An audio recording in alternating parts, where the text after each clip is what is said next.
Hello student, welcome to the our class.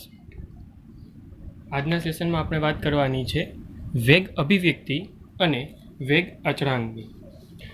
વિદ્યાર્થી મિત્રો, આપણે કદાચ લાસ્ટ ટાઈમ સુધીનો વાત કરીએ તો સરેરાશ વેગ અને ત્વરિત વેગ વિશે વાત કરી હતી. જો સરેરાશ વેગ છે તો ડેલ્ટાનો યુઝ કરીએ, અને જો ત્વરિત વેગ હતો કે જે કોઈ પણ સમય આગળ આપણે મેળવી શકતા હતા, કે જેથી આપણે કહીએ છીએ તેને ત્વરિત વેગ, અને તે ત્વરિત વેગને આપણે માઇક્રો રીતે, એટલે કે આપણે એમ કહીએ કે નાના નાના સૂક્ષ્મ ભાગના સ્વરૂપમાં આપણે મેળવવાની વાત કરી હતી.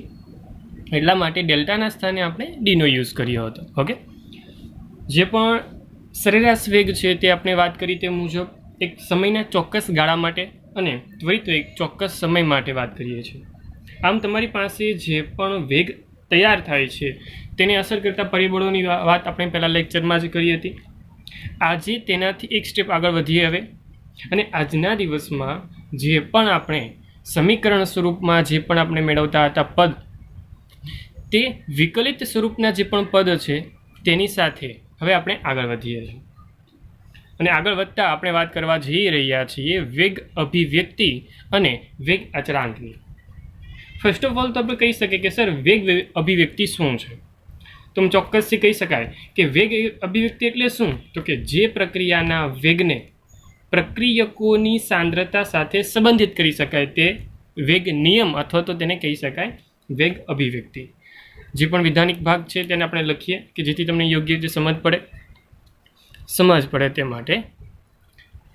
જે પ્રક્રિયાના વેગને પ્રક્રિયકોની સાંદ્રતા સાથે, કેની સાથે વિદ્યાર્થી મિત્રો? સાંદ્રતા સાથે સંબંધિત કરવામાં આવે, સંબંધિત કરે છે તેને વેગ નિયમ, અથવા શું કહી રહ્યા છીએ આપણે તેને? વેગ અભિવ્યક્તિ. શું કહી રહ્યા છીએ? વેગ અભિવ્યક્તિ. ક્લિયર? મતલબ એવો કહેવા માંગીએ છીએ કે પ્રક્રિયાના વેગને આપણે સાંદ્રતા સાથે સાંકળીએ છીએ તેને જ આપણે વેગ નિયમ અથવા તો વેગ અભિવ્યક્તિ કહીએ. જે પણ પ્રક્રિયા વિશે વાત કરી હતી તે જ પ્રક્રિયાના ભાગ સ્વરૂપે આપણે ફરી એકવાર વાત કરતા કહી શકું કે જો પ્રક્રિયાનો વેગ સમય જેમ જશે તેમ તેમ તે આગળ વધે, અને આપણે જાણીએ છીએ કે જે વેગ છે તે સમયની સાથે ઘટવાનો છે. કેમ કે આપણે કદાચ ગ્રાફિકલી ભાગ રીતે સમજ્યા હતા કે શરૂઆતનો પોર્શન જે છે પ્રક્રિયક કે પછી નિપજ, એ ફટાફટ બનવાનો અથવા તો ઘટવાનો છે. ઓકે, પ્રક્રિયક હશે તો ઘટે છે, નિપજ હશે તો બને છે, પરંતુ એક ભાગ શરૂઆતનો ભાગ છે તો એ ફટાફટ કામકાજ થાય છે. પરંતુ જેમ પ્રક્રિયક ઓછો રહે છે, નિપજ વધુ બની જાય છે, તો એ કન્ડિશનમાં પ્રક્રિયા ધીમી થઈ જાય છે. પ્રક્રિયા ધીમી થાય મતલબમાં પ્રક્રિયાનો વેગ ધીમો થયો, વેગ ઘટી ગયો. તો આપણે ચોક્કસ શબ્દમાં કહી શકીએ કે જેમ સમય પસાર થશે તેમ વેગ ઘટે છે. હવે આનાથી ઉલટું જ્યારે વિચારવામાં આવે તો આપણે એમ કહી શકીએ છીએ કે પ્રક્રિયાની સાંદ્રતા જેમ વધે, સમજીએ, પ્રક્રિયકની સાંદ્રતા વધે ત્યારે વેગ વધે છે. સમજી લઈએ. ઓકે ને?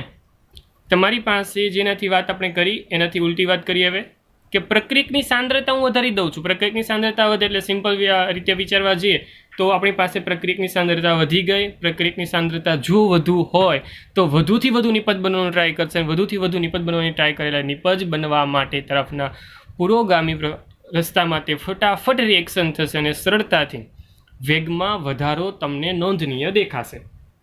ઓકે, તો આ સિમ્પલ પ્રકૃતિ છે. આપણે સમયની સાપેક્ષમાં પણ બોલી શકીએ છીએ અને સાંદ્રતાની સાપેક્ષમાં પણ બોલી શકીએ છીએ. એટલે આપણે વેગને સાંદ્રતાના સાથે સંબંધ ધરાવતા પદમાં ઢાળવાનું છે ઇનડાયરેક્ટલી. તો આપણે જાણીએ છીએ તે મુજબ પ્રક્રિયાના વેગ પ્રક્રિયકોની સાંદ્રતા પર આધાર રાખે છે. એટલે સિમ્પલ વાત શબ્દમાં કહી માટે હું શબ્દ આ તારણી પરથી શું કરી શકું છું? તો સરળતાથી કહી શકું કે પ્રક્રિયાનો વેગ પ્રક્રિયકોની સાંદ્રતા પર આધારિત. જે પણ આધાર રાખતો ભાગ છે, હવે તેને સાંકેતિક રીતે આપણે રજૂ કરીએ એટલા માટે કોઈ એક પ્રક્રિયા વિચારી લો. પ્રક્રિયા સ્વરૂપે હું એક આઈડેન્ટિફાઈ રીતે પ્રમાણિત એવી જ પ્રક્રિયા, એટલે કે તેને સાંકેતિક ભાગમાં જ લો, A plus B D gives C capital C plus D capital D. જ્યાં ક્લિયર વસ્તુ એ છે કે તમારી પાસે આ પ્રક્રિયા દરમિયાન એ બી સી અને ડી જે છે એ અનુક્રમે પ્રક્રિયકો એન્ડ નિપજો ના તત્વયોગમિત ગુણિત છે. શું છે? તત્વયોગમિત ગુણાંક છે અથવા તો ગુણિત છે. ક્લિયર? આ વસ્તુ ઓલરેડી તમે જાણો છો, એટલે ફરી એકવાર મેં મેન્શન કરી કે ABCD શું છે, ક્લિયર વસ્તુ છે. હવે આપણે જાણીએ છીએ તે મુજબ પ્રક્રિયાનો વેગ કોના પર આધાર રાખે છે? તેની સાંદ્રતા પર.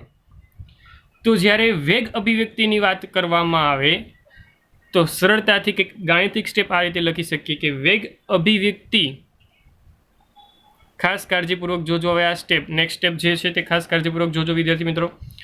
વેગ અભિવ્યક્તિ કઈ રીતે લખી શકાય? તો કે વેગ જે છે તે તેની સાંદ્રતા સાથે સમપ્રમાણમાં છે. પરંતુ અહીંયા એક ઉલ્લેખનીય બાબત એ છે કે જ્યારે પણ વેગ અભિવ્યક્તિ લખવામાં આવે છે ત્યારે સામાન્ય રીતે a⁴x અને b⁴y, અહીંયા હું તત્વ યોગ મિનિટ ગુણિત a અને b ને ઉલ્લેખનીય રીતે એક્સપ્લેન કરું તો ઓકે છે, પરંતુ અત્યારે મેં વાત કરી છે x અને y, જે તત્વ યોગ મિનિટ ગુણિત અત્યારે હવે હું કહેતો નથી. અત્યારે x અને y અલગ છે.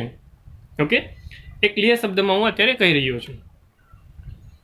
હું આ જે પણ સમીકરણ લખ્યું તેને સાચવવા માટે કહી દઉં સમીકરણ નંબર 1. આગળ વધીએ. જે અચળાંક છે તેને દૂર કરવા માટે કોઈ અચળ સંખ્યાને એક્સપ્લેન કરીએ, મૂકીએ માટે વેગ બરાબર કે અચળાંક મૂક્યો તો a⁴x b⁴y.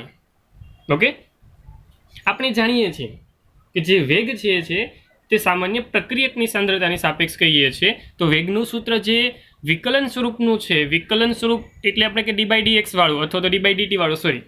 ઓકે, તો એના એ સ્વરૂપમાં લખીએ તો આપણે લખી શકીએ કે માઇનસ પ્રક્રિયકો એટલે માઇનસ લખીએ છીએ dr/dt. ક્લિયર ને? dr/dt ઇઝ ઇક્વલ ટુ કે a⁴x b⁴y. આને પણ સાચવવા માટે હું કહી દઉં સમીકરણ નંબર 2. જે વસ્તુ ક્લિયર છે કે તમારી પાસે જ્યાં કે જે છે તે કે શું છે? તો કે સમપ્રમાણતા અચળાંક. ક્લિયર વિદ્યાર્થી મિત્રો? તો આ જે માહિતી તૈયાર કરી તે થઈ ગઈ વેગ અભિવ્યક્તિ અથવા એમ કહી શકાય કે વિકલન વેગ સમીકરણ. ઓકે, વિકલન વેગ સમીકરણ, જેમાં ક્લિયર શબ્દમાં કહીએ તો વેગને તેને અનુલક્ષીને પ્રક્રિયકોની સાંદ્રતા સાથે સંબંધ ધરાવતું સમીકરણ આપણે મેળવ્યું, જેને જ આપણે કહેતા હતા વેગ નિયમ અથવા તો વેગ અભિવ્યક્તિ. કેમ કે શરૂઆતના મુદ્દામાં જ વાત કરી જો કે પ્રક્રિયાનો વેગ એટલે કે આ પ્રક્રિયકોની સાંદ્રતા સાથે પ્રક્રિયકોની સાંદ્રતા a અને b સંબંધિત કહે છે. ઓકે, અને જે સંબંધિત કરતું સૂત્ર આપણે તૈયાર કર્યું, સમીકરણ તૈયાર કર્યું, અને એ સમીકરણને આપણે શું નામ આપ્યું? વેગ સમીકરણ, અથવા એમ કહીએ વેગ નિયમ, અથવા એમ કહીધું વેગ અભિવ્યક્તિ. ક્લિયર? તો જે તમારી પાસે તૈયાર થયું છે તે વેગ અભિવ્યક્તિ છે. હવે ક્લિયર શબ્દો થોડાક હું બોલું છું, ખાસ કાળજીપૂર્વક અને નોંધનીય રીતે મગજમાં ઉતારી દેજો. વેગ નિયમ એવી અભિવ્યક્તિ છે કે જેમાં પ્રક્રિયકોની સાંદ્રતાના પર્યાયમાં દર્શાવવામાં આવે છે. ઇનડાયરેક્ટલી આપણે એમ કહીએ છીએ કે પ્રક્રિયકોની સાંદ્રતા અગત્યની છે, જેમાં દરેક પર્યાય કોઈ એક ઘાતાંક ચોક્કસપણે મૂકવામાં આવે છે. અહીંયા આપણે વાત કરી x અને y. અહીં જે ઘાતાંક મૂકવામાં આવે છે તે દરેક વખતે જરૂરી નથી કે તે તત્વ યોગ મિનિટ ગુણિત હોય. તત્વ યોગ મિનિટીય ગુણિત હોય તે જરૂરી નથી. એટલા માટે જ આ x અને y મેં ક્લિયર શબ્દમાં લખ્યા, ત્યારે મેં ચોક્કસ શબ્દમાં કીધું છે કે જરૂરી નથી કે તે a અને b જ છે. એટલા માટે હું ફરી એકવાર કહું છું કે જે સંતુલિત રાસાયણિક સમીકરણમાં પ્રક્રિયા કરતી સ્પીસીસના તત્વ યોગ મિતીય ગુણાંક નથી, ઓકે, પણ જરૂરી નથી કે દર વખતે ન હોય. અમુક પ્રક્રિયા એવી છે કે જે સરળતાથી તત્વ, યોગ, મિતીય, ગુણિતને સમાવેશ સ્થાન આપશે, અને અમુક પ્રક્રિયાઓ એવી પણ છે કે જે સામાન્ય રીતે તેને સ્થાને કોઈ અલગ સંખ્યા ત્યાં એક્સ અને વાયના સ્થાને આવશે. તો મનમાં એવું બેસાવી ન દેવું કે જે પણ તત્વ, યોગ, મિતીય, ગુણિત છે તે એક્સ અને વાયના સ્થાને આવે. ના, જરૂરી નથી. એટલા માટે જ હું તમને ક્લિયર શબ્દમાં અહીંયા કહી રહ્યો છું. બધી પ્રક્રિયા માટે એવું થતું નથી. ક્યારે થાય ને ક્યારે ન થાય તે પણ આપણે આગળ ડિસ્કસ કરીએ. પરંતુ એ પહેલાં આ જે પણ ઘાતાંક છે તેને સમજવા માટે, આપણે એક્સ અને વાયને સમજવા માટે કે એક્સ અને વાય કઈ રીતે નક્કી થાય છે, કઈ રીતે આપણે સમજવા એક્સ અને વાયના સ્થાને એ બી ક્યારે મૂકવા, તેના માટે એક નાનું એક્ઝામ્પલ લઉં છું. એક્ઝામ્પલ તમારી સાપેક્ષ રજૂ કરું છું. એક એક્ઝામ્પલ સમજો, ખાસ કાળજીપૂર્વક સમજજો. ઓકે, તમારી પાસે જે એક્ઝામ્પલ લીધું છે તે એક્ઝામ્પલ એટલે કે 2NO plus O2 gives NO2. મતલબમાં એક પ્રક્રિયા લીધી છે 2NO plus O2 gives 2NO2 મળે છે. શું મળે છે? 2NO2. હવે તેના પરથી અમુક પરિણામો મેળવવાની ટ્રાય કરી. 4 અલગ અલગ તબક્કામાં પ્રક્રિયા કરાવી, જે તમારી સાપેક્ષ 4 કોલમમાં રજૂ કરેલા છે. 4 પ્રક્રિયા જે અલગ અલગ પ્રકારે પ્રક્રિયા કરે છે તેમાં સાંદ્રતાનો તફાવત અલગ અલગ હતો. પ્રક્રિયકો જે NO અને O2 જે છે તેની સાંદ્રતા દર વખતે અલગ લેવાની ટ્રાય કરી. એક વખત બંને સમાન લીધી, બીજી વખતે NOની સાંદ્રતા 2 ગણી કરી દીધી, O2 જેમનું તેમ રાખ્યું. ત્રીજી વખતે NO જેમના તેમ રાખ્યા, પરંતુ O2 જે છે તે 2 ગણી કરી દીધી. અને ચોથા કેસની અંદર બંનેને બમણા કરી દીધા. અને તે સમયે પ્રાયોગિક રીતે, ખાસ સમજ અહીંયા લેવી, પ્રાયોગિક રીતે આ મૂલ્ય મેળવ્યા. મતલબમાં આ પ્રક્રિયાને ધ્યાનમાં લઈને મેળવેલા મૂલ્યો છે, પ્રક્રિયાને ધ્યાનમાં લીધેલા પરિણામો છે, જે ખોટા નથી. કોઈ ગાણિતિક સ્ટેપથી જ ફક્ત આપણે નક્કી નથી કરેલા, પ્રયોગ કરીને નક્કી કરેલા આ 4 ભાગ તૈયાર કરેલા છે. હવે આના પરથી આપણે તારણ કાઢીએ કે શું અહીંયા ઘાત એક્સ અને વાયના સ્થાને શું હોઈ શકે. ખાસ કાળજીપૂર્વક સમજજો કે તમારી પાસે જ્યારે પ્રક્રિયકો મૂળ સ્વરૂપમાં લીધા એટલે કે 0.30 લીધા છે, સમાન માત્રામાં લીધા છે, તો તેનું મૂલ્ય જે છે એ 0.069 વેઇટ ઓકે 96 છે. ઓકે છે 96 96. હવે તમારી પાસે જે પણ મૂલ્ય જે છે એ મૂલ્યમાં એનોની જે પણ સાંદ્રતા હતી 2 ગણી કરી દીધી. 2 ગણી કરવાની સાથે જ તમારી પાસે જે પ્રારંભિક વેગ હતો, નિપજનો પ્રારંભિક વેગ એટલે એમ કહી શકાય પ્રક્રિયાનો પ્રારંભિક વેગ હતો, તે વેગ સામાન્ય રીતે પ્રક્રિયામાં જોતા તમને દેખાઈ જ આવે છે કે તે મૂલ્ય 4 ગણું થઈ જાય છે. હું તારણો લખતો જાઉં છું કે તમારી પાસે એનોની સાંદ્રતા કેટલી કરી? બમણી કરી. જ્યારે O2ની સાંદ્રતા જેમની તેમ રાખી, મતલબમાં તેને અચળ રાખું છું, તો સરળતાથી શું કહી શકાય છે કે વેગ જે છે તે 4 ગણો થયો. કેટલો થયો? 4 ગણો થયો. જે આપને દેખાય છે તે જ વસ્તુ લખી રહ્યો છું. તમારી પાસે જે NO છે તેની સાંદ્રતા અને એવી જ રીતે O2ની સાંદ્રતા, NOની સાંદ્રતા આપણે જોઈ, એવી રીતે O2ની સાંદ્રતા જોઈ. તમારી પાસે O2 જે છે તે અચળ રાખ્યા અને બમણી કરી. ક્લિયર? બીજું અવલોકન આપણે જોયું તે મુજબ સમજ પડી કે 4 ગણું થઈ ગયું. ચાલો, પણ આને 2 જ ગણું કર્યું હતું, જેને કારણે 4 ગણું થઈ ગયું. આગળ વધીએ.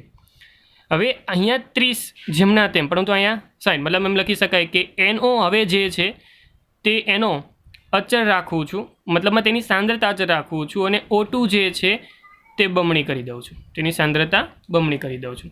ફરી એકવાર ક્લિયર શબ્દમાં કહું તો NOની સાંદ્રતા જે છે તે અચળ છે, જ્યારે બમણી કરવામાં આવે છે ફક્ત અને ફક્ત O2ની સાંદ્રતા, કે જેને કારણે હું સરળતાથી કહી શકું છું તેના મૂલ્યને જોઈને પહેલાંની સાપેક્ષમાં સરખાવું તો કદાચ દેખાઈ રહ્યા છે 2 ગણા થાય છે.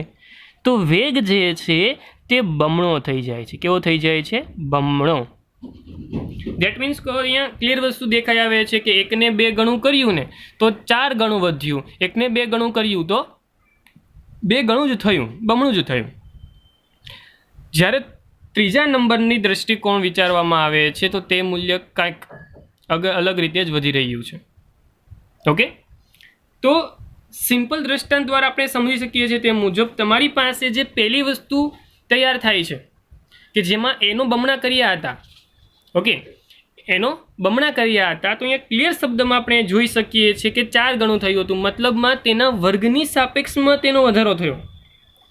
તો આપણે ક્લિયર શબ્દમાં જ્યારે અભિવ્યક્તિ દર્શાવીએ છીએ ત્યારે આપણે સરળતાથી લખી શકીએ કે વેગ અભિવ્યક્તિ કઈ રીતે લખવી. તો હવે ખાસ કરીને કાળજીપૂર્વક સમજજો કે વેગ અભિવ્યક્તિનું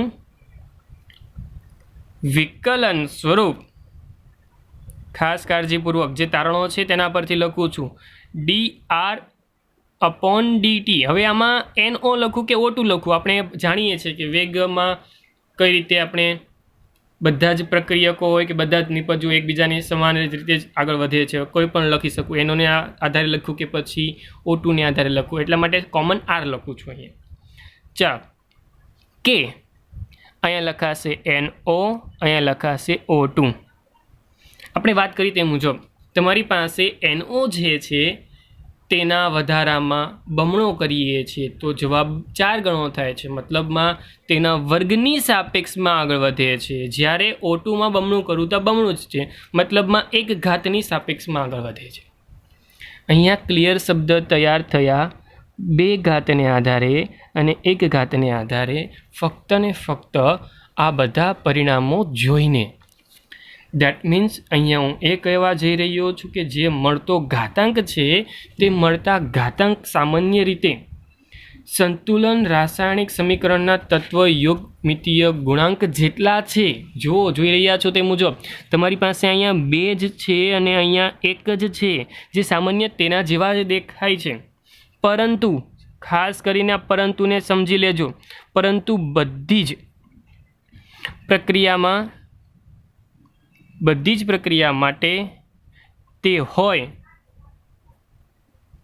તે જરૂરી નથી. સમજ પડે છે? ક્લિયર? અને ખાસ કરીને બીજો દ્રષ્ટાંત એ પણ કહી શકું છું કે જ્યારે પણ તમારી પાસે કોઈ આવું એક્ઝામ્પલ આપવામાં આવે છે તો જરૂરી નથી કે તમારી પાસે જેટલા પણ એક્ઝામ્પલ આપવામાં આવ્યા છે તેના વેગ સમીકરણ આપણે તત્વ યોગ મિતીય ગુણાંકને આધારે જ લખી શકીએ. ના, એવું ન લખી શકાય, કેમ કે એવા બહુ બધા એક્ઝામ્પલ તમારી સાપેક્ષ રજૂ કરી શકું છું કે જેમાં જે પણ આ વેગ અભિવ્યક્તિ છે કંઈક અલગ રીતે જ લખી શકાય છે. તો તમારી સાપેક્ષ હવે હું એવા એક્ઝામ્પલ જે ખાસ કરીને તમે JEE નીટ લેવલ પર ખાસ પૂછાય તેમ પણ કહી શકાય, અથવા તેમ કહી શકાય કે જ્યારે કાંઈ પૂછવા યોગ્ય હોય ને તો આવું વસ્તુ હોઈ શકે કે જેમાં કન્ફ્યુઝ થઈ શકે અને વેગ સમીકરણ જેમ નોર્મલ લખી શકીએ છીએ તેમાં નોર્મલ નથી. ખાસ કરીને સમજો. હવે અમુક સમીકરણ લખું છું, કાળજીપૂર્વક જે પણ એક્ઝામ્પલ હવે દર્શાવવા જઈ રહ્યો છું તેમાં ક્લિયર શબ્દમાં કહું છું, તત્વ યોગ મિતીય ગુણિત જે છે એ તમારા ઘાતાંકના સ્વરૂપમાં આવવાનો નથી. એવી સમીકરણ પ્રક્રિયા લખું છું, ખાસ કરીને સમજજો અમુક એવા એક્ઝામ્પલો માટે. પેલું એક્ઝામ્પલ જેમ કે CHCl3 તે પ્રક્રિયા કરે છે Cl2 સાથે અને CCl4 પ્લસ HCl ઉત્પન્ન કરે છે. બીજું સમીકરણ H2 પ્લસ Br2, જ્યારે H2 અને Br2 પ્રક્રિયા કરશે કે જેથી સરળતાથી મળશે 2HBr. એવી રીતે એક ત્રીજું સમીકરણ CH3COOC2H5 એસ્ટર સમૂહ છે તે H2O સાથે જળ વિભાજન પામે છે અને સરળતાથી નિપજ તમને બને છે એસિડ, એટલે કે CH3COOH પ્લસ સાથે સાથે એસ્ટરમાંથી છૂટું પડતું હોય તે બીજો ઘટક એટલે કે આલ્કોહોલ C2H5OH. હવે ખાસ કાળજીપૂર્વક સમજવાની બાબત મેં તમને કહ્યું તે મુજબ, કેમ કે હવે તેના વેગ અભિવ્યક્તિને જોજો. ઓકે, પહેલાંની વેગ અભિવ્યક્તિ ખાસ કાળજીપૂર્વક જોવી. વેગ બરાબર કે CHCl3 Cl2 1/2 1/2 ધેટ મીન્સ કે તમારી પાસે Cl2ના અડધા મોલની સાથે પ્રક્રિયાના વેગમાં વધારો થાય છે, જ્યારે CHCl3ના 1 મોલના કોન્સેપ્ટ સાથે મતલબમાં એકબીજા સાથે જો જોઈ શકો છો તમે ઘાતાંકને તે મુજબ આગળ વધી શકે છે. જેમ આપણે એક્ઝામ્પલમાં આપણે જોયું અહીંયા કે તમારી પાસે કઈ રીતે વધારો થઈ રહ્યો હતો. ઓકે, તો એ જ દૃષ્ટિકોણથી આપણે અહીંયા વિચારી રહ્યા છીએ, પરંતુ અહીંયા જે ઘાતાંક છે તે ખાસ કરીને યાદ રાખવી જરૂરી છે. ઓકે, આગળ વધીએ. વેગ આના માટે મેળવીએ તો વેગ આના માટે કંઈક આવી રીતે આવશે h2⁻⁴ પરંતુ Br⁻² ફરી એકવાર 1/2. ક્લિયર? અહીંયા Br જે પણ છે તેને પણ 1/2 ઘાત છે. ફરી એકવાર આગળ વધીએ. ત્રીજું સમીકરણ જે પણ અગત્યનું, તો વેગ બરાબર કે ખાસ કરીને જોજો CH3COO C2H5⁻², બટ H2O⁻0. અહીંયા ક્લિયર શબ્દમાં એક વાક્ય બોલી શકું છું. ⁻0નો મતલબ એમ છે કે તમારો વેગ જે છે પ્રક્રિયાનો તે H2Oથી સ્વતંત્ર છે, મતલબમાં H2Oની સાંદ્રતા પર આધાર રાખી રહ્યો નથી. તો અને તો જ અહીંયા 0 મૂકી શકું અથવા તો 0 આવતો હશે. તો આઈ વિશ કે તમને સમજ પડી ગઈ હશે કે હું શું કહેવા માગું છું કે પ્રક્રિયા જે છે તે જરૂરી નથી તત્વ યોગ મિતીય ગુણાંક તે શબ્દને સાથે આપણે સાંકળી દઈએ અને XYને લખી દઈએ. નહીં, તેવું લખી શકતા નથી. હું એક સામાન્ય વિધાન લખી દઉં છું અહીંયા કે જેના કારણે તમે કદાચ આ વસ્તુને સમજી શકો. એ દૃષ્ટિકોણથી જ્યારે પણ આપણે વેગ અભિવ્યક્તિની વાત કરતા હોય, વેગ નિયમની વાત કરતા હોય, તો એ વેગ અભિવ્યક્તિ સામાન્ય રીતે સૈદ્ધાંતિક રીતે નથી મેળવાતું, પરંતુ ફક્ત ને ફક્ત પ્રાયોગિક રીતે જ તેને ઉલ્લેખનીય રીતે ગણવામાં આવે છે. પ્રયોગો દ્વારા જોવામાં આવે કે તમારી પાસે જે પણ નિપજ છે એ ક્યારે જે પણ વેગ નિપજ મેળવવા માટે જે પણ પ્રક્રિયા વેગ જે છે એ ક્યારે 2 ગણો થાય છે, ક્યારે 3 ગણો થાય છે. મતલબમાં તે ચોક્કસ પ્રકારના પ્રક્રિયકોમાં વધારો ઘટાડો કરીને અથવા તો તેમાં ચોક્કસ પ્રકારના ફેરફાર કરીને આ વેગ અભિવ્યક્તિને જોવામાં આવે છે, સમજવામાં આવે છે. તો ખાસ કાળજીપૂર્વક અહીંયા આપણે સરળતાથી કહી શકીએ છીએ બધી વસ્તુ. ઓકે, હવે વાત કરવામાં આવે વેગ અભિવ્યક્તિ સાથે સાથે એક નાના કોન્સેપ્ટ સાથે આગળ વધી રહ્યા છે તે મુજબ. તો વેગ અચળાંકના એકમની વેગ અચળાંક માટે આપણે કેને ઉલ્લેખનીય રીતે ગણ્યો છે. ઓકે, તો વેગ અચળાંકનો એકમ શું હોઈ શકે? તો અત્યારે હું વાત કરી રહ્યો છું સાથે સાથે વેગ અચળાંકનો એકમ. ઓકે, ચાલો તો એ સાથે જ આપણે સમજી લઈએ કે વેગ અચળાંકનો એકમ કઈ રીતે મેળવી શકાય. તો હેડિંગ મારી દઈએ વેગ અચળાંકનો એકમ. ક્લિયર? ચાલો ફરી એકવાર સમીકરણ જે લીધું હતું તે જ લખી દઉં છું.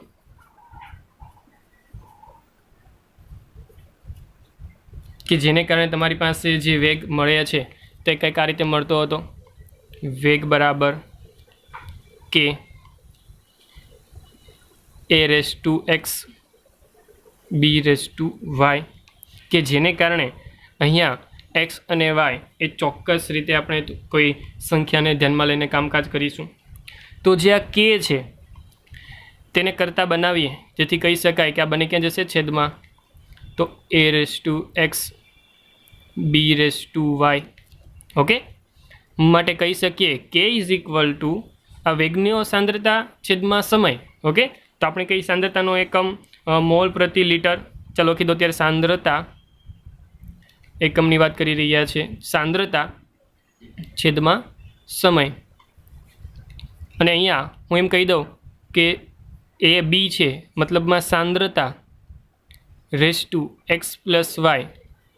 ઓકે, ચાલો તો ક્લિયર શબ્દમાં એમ લખી શકીએ તે મુજબ સાંદ્રતાનો એકમ છે મોલ પ્રતિ લિટર, અથવા તો તેનું ફક્ત ને ફક્ત સાંકેતિક સ્વરૂપથી આપી દઉં તો ક્લિયર શબ્દમાં આપણે લખી શકીએ તે મુજબ હું અહીંયા એક્સ પ્લસ વાયને ઉપરના ભાગે લઈ જાઉં તો ઉપર 1 છે તો માઇનસ એક્સ પ્લસ વાય